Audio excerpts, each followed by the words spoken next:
Something extraordinary just happened in federal court 1 minute ago, and it's sending shockwaves through both the legal system and the political establishment in ways that no one anticipated. A close Trump ally, someone who has been at the center of multiple controversies but always seemed beyond the reach of prosecution, has just been arrested on charges that go far beyond what investigators initially pursued. And this isn't just another indictment that will dominate headlines for a news cycle before fading into the background noise of our politically chaotic era.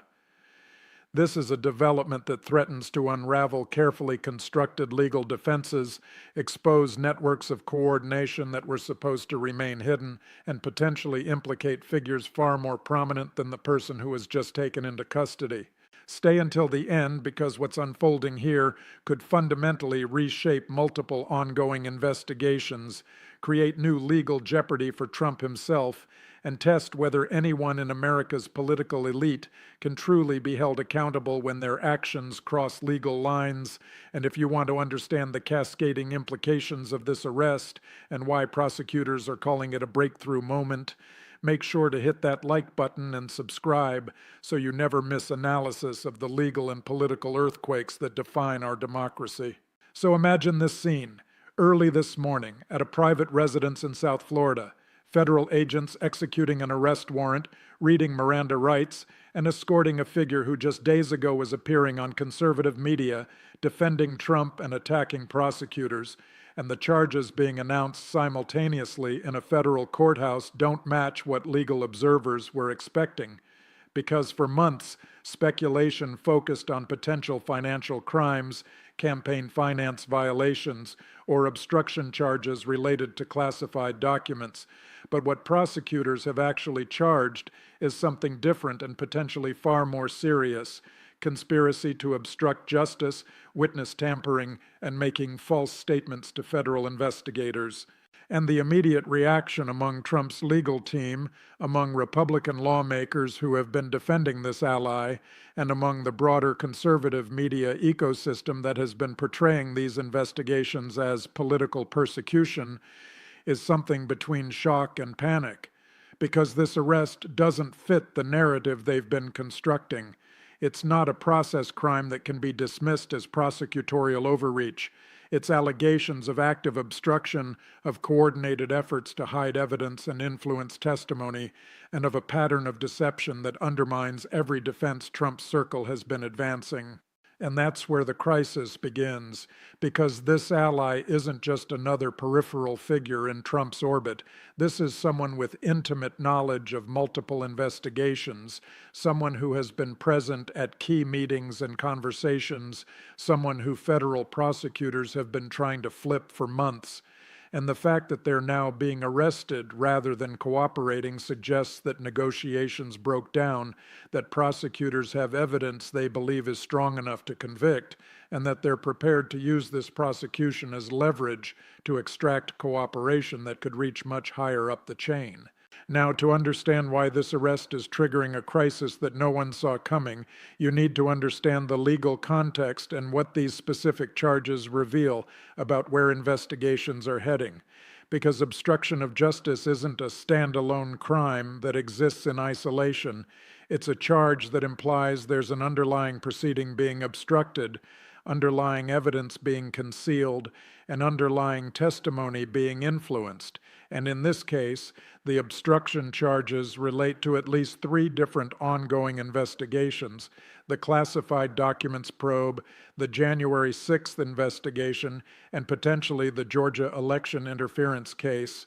What prosecutors are alleging, based on the public portions of the charging documents, is that this Trump ally engaged in a coordinated effort to prevent investigators from obtaining evidence, to influence potential witnesses about what they should tell grand juries, and to create false paper trails that would mislead prosecutors about what actually occurred. And these aren't allegations based on inference or circumstantial evidence. The charging documents reference specific communications, specific meetings, and specific acts that prosecutors can prove through documents, recordings, and testimony from witnesses who have already cooperated. And here's why this matters beyond this individual prosecution. Because obstruction charges create what lawyers call a conspiracy ladder. Once you prove that multiple people coordinated to obstruct justice, you can charge a conspiracy, and conspiracies have legal advantages for prosecutors. They allow evidence from one co-conspirator to be used against others. They permit charges against everyone involved in the scheme regardless of who took specific actions, and they create pressure on lower-level participants to cooperate against higher-level figures in exchange for reduced sentences. And that's exactly what prosecutors appear to be building here. They're not just trying to convict this one ally, they're constructing a framework that allows them to pursue everyone involved in the obstruction scheme, potentially including lawyers who advised on document retention, political operatives who coordinated witness testimony, and ultimately Trump himself if evidence shows he directed or approved these efforts. And what makes this case particularly damaging for Trump's broader legal strategy is that the obstruction charges undermine the defenses his team has been advancing in other cases. If prosecutors can prove that Trump's circle actively obstructed investigations, it becomes much harder to argue that they're victims of a political witch hunt. If witnesses were tampered with, it casts doubt on testimony that Trump's team has relied on. And if evidence was concealed, it suggests consciousness of guilt rather than innocent explanations. Now let's talk about the political earthquake this arrest just triggered, because the legal implications are only part of the story. This is happening at a moment when Trump is dominating Republican primary polling, when his legal troubles have actually strengthened his position with GOP-based voters, and when the conventional wisdom suggested that prosecutions would rally Republicans around him rather than weakening his political position. And this arrest challenges that conventional wisdom in several ways. First, it provides concrete evidence that people in Trump's inner circle committed serious crimes, not process violations or technical infractions, but deliberate obstruction and witness tampering. That makes it harder for Republican lawmakers to dismiss all Trump-related investigations as political persecution. Second, it creates the possibility of cooperation that could directly implicate Trump himself. And third, it demonstrates that prosecutors are willing to pursue prominent figures despite political blowback. But the political crisis goes deeper, because what this arrest exposes is a pattern of behavior that Republicans have been trying to downplay or rationalize. It's one thing to defend Trump by saying he had sincere legal disagreements about classified document retention. It's much harder to defend systematic obstruction of federal investigations, especially when that obstruction involves tampering with witnesses and destroying evidence. And Republican lawmakers are now facing impossible choices. If they defend this arrested ally, they're defending obstruction of justice and witness tampering. If they distance themselves, they risk Trump's wrath and backlash from base voters. And if they stay silent, they look weak and unprincipled. And no, this isn't the first time Republicans have faced this dilemma during the Trump era. But this moment is different because the charges are unambiguous, the evidence appears strong, and the implications potentially extend to Trump himself. Because Republican senators and representatives are being asked to rationalize not just different legal opinions, but active obstruction through witness tampering and evidence destruction, and that's a much harder sell. And this creates a crisis for Republican leadership that extends beyond this single prosecution, because if they continue defending Trump and his allies, regardless of what evidence emerges, they're essentially arguing that Republicans should be above the law. But if they start acknowledging that some conduct crossed legal lines, they open the door to questions about Trump's own culpability. Meanwhile, Democrats face their own calculations. Biden has tried to maintain distance from Justice Department prosecutions, emphasizing that investigations are independent. But this arrest will inevitably be drawn into partisan politics, with Democrats arguing it validates concerns about Trump's lawlessness, and Republicans claiming it proves weaponization of justice. And the challenge for Democrats is to hold Trump accountable without appearing to politicize prosecutions. Because if these cases are perceived as partisan rather than legitimate law enforcement, it undermines their impact.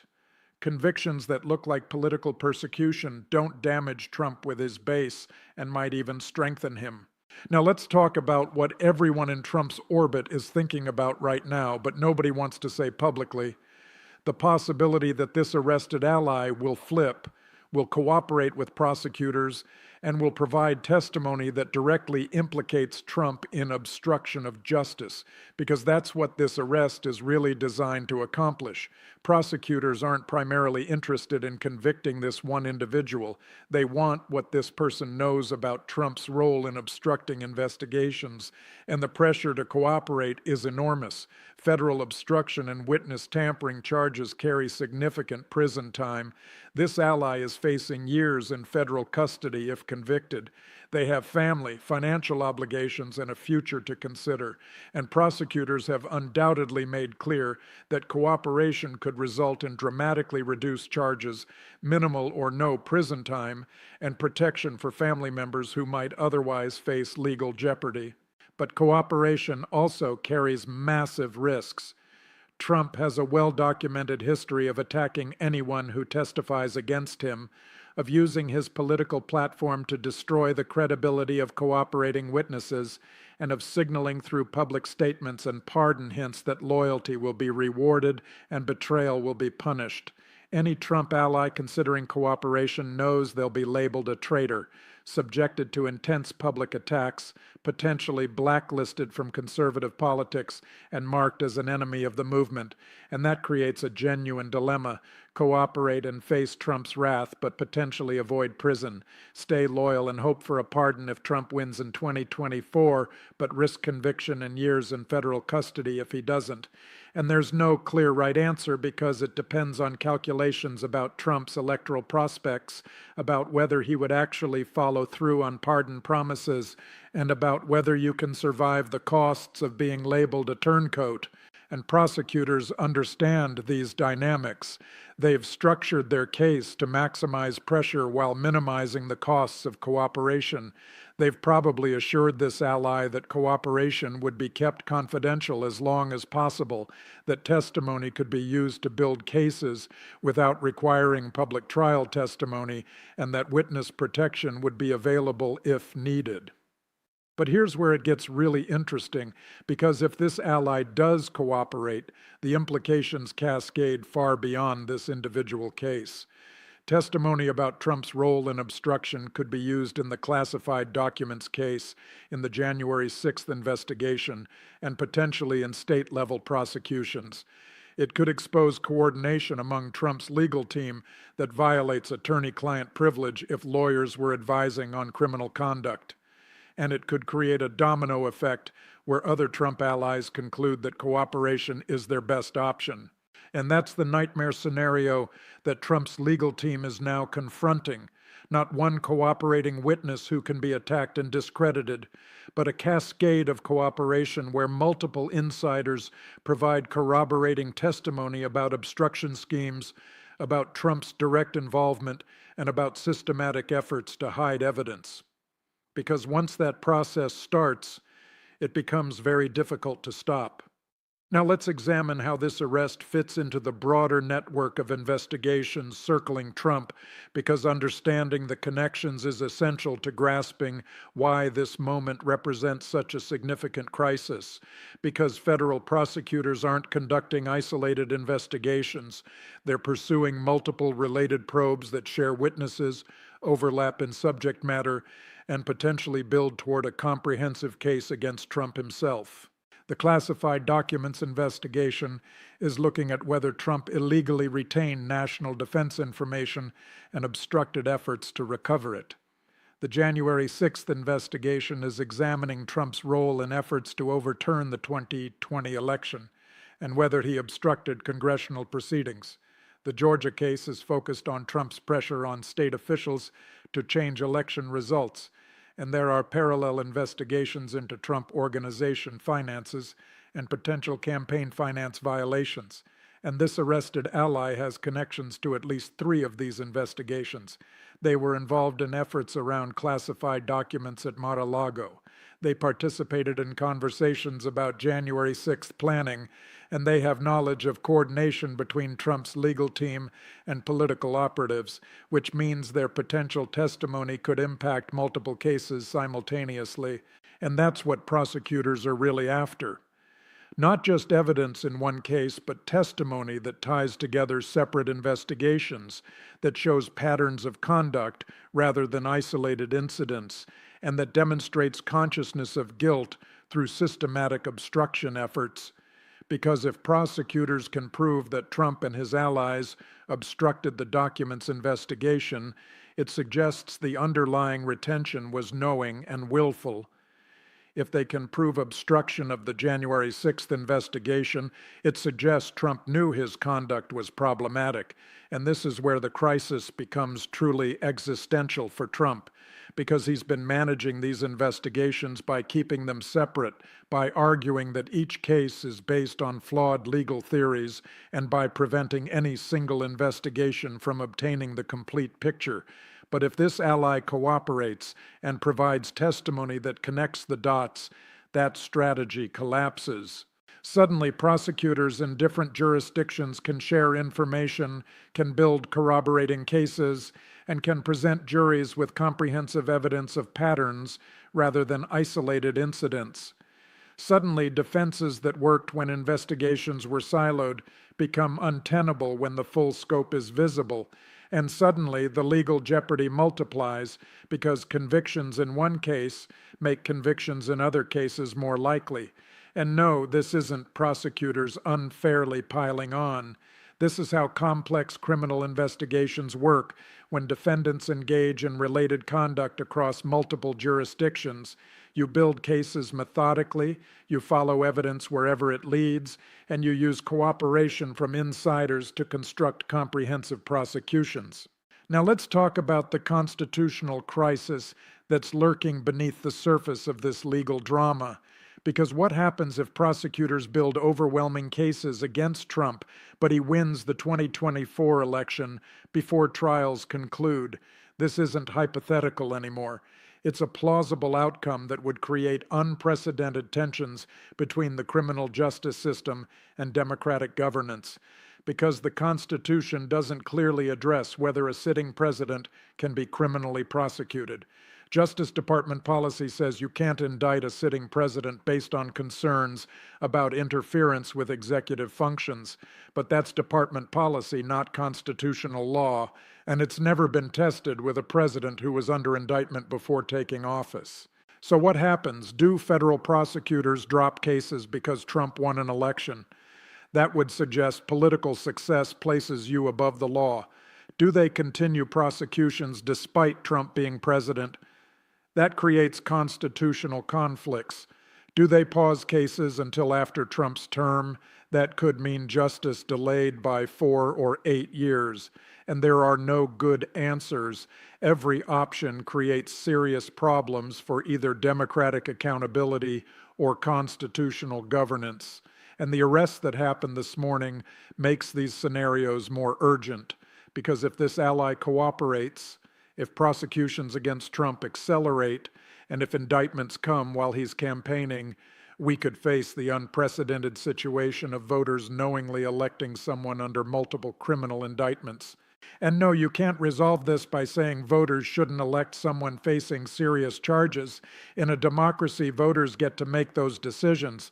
But you also can't resolve it by saying electoral success should override criminal prosecution. That creates a system where political power provides immunity. So we're heading toward a constitutional crisis that will test whether American institutions can handle scenarios the framers never imagined. A former president running while facing multiple prosecutions, voters potentially choosing someone convicted of crimes, a president-elect who might try to pardon himself, courts having to decide whether they can compel a sitting president to stand trial. So where does this leave us? What should we expect in the coming days and weeks? as this crisis unfolds, and what are the implications for American politics and the rule of law? Well, immediately expect Trump to attack this arrest viciously. He'll call it a witch hunt, claim his ally is being persecuted for loyalty, and argue that the entire justice system is corrupt. And that message will resonate with his base, will be amplified across conservative media, and will be embraced by Republican lawmakers who have tied their political futures to Trump. Expect defense lawyers for this arrested ally to fight back hard, arguing prosecutorial overreach and trying to frame their client as a victim, but also expect quiet conversations about cooperation, about whether fighting makes sense given the evidence, and about what kind of deal might be available. Expect other Trump allies facing legal jeopardy to recalculate their own situations. If this ally cooperates, does that change the landscape for everyone else? Does it make cooperation more or less attractive? And expect prosecutors to use this arrest to create exactly that pressure, to make everyone in Trump's orbit wonder who might flip and what they might say, and expect the political implications to unfold over weeks and months. This arrest is a data point that will be integrated into broader narratives about Trump, about Republican Party complicity, about justice system integrity, and how those narratives develop will depend on evidence that emerges, on whether cooperation materializes, and on political choices that lawmakers make. Longer term, this arrest represents a test of whether accountability is possible in our current political environment. Can prosecutors successfully pursue powerful political figures despite intense partisan backlash? Can courts fairly adjudicate cases when defendants have massive platforms to attack the judicial process? Can juries render verdicts based on evidence when they're being told that prosecutions are political persecution? And we don't know the answers yet. We're discovering them in real time through cases like this, through the decisions that prosecutors make, through the choices that potential cooperators face, and through the political responses that either support or undermine the rule of law. Because what's really at stake here goes beyond Donald Trump or this particular ally or these specific charges. What's at stake is whether we maintain a system where powerful people can be held accountable when they break the law, or whether we're transitioning to a system where political power provides effective immunity from legal consequences. And that question will be answered not just by what happens in courtrooms, but by how American voters respond, by whether Republican lawmakers find the courage to prioritize rule of law over partisan loyalty, and by whether our institutions can withstand the extraordinary pressures being placed on them. So stay informed. Pay attention not just to the legal maneuvering, but to the deeper questions about accountability and governance that are being tested. Understand that this arrest is significant not just because of who was charged, but because of what it reveals about how our system handles powerful people who might have broken the law. And if you want to follow this story as it develops, if you want analysis that goes beyond the partisan spin and explores what's really at stake, make sure you're subscribed to this channel and hit that notification bell, because these are the moments that determine whether we're a nation of laws or a nation where political power creates immunity from accountability. Thanks for watching, and I'll see you in the next one as this unprecedented crisis continues to unfold.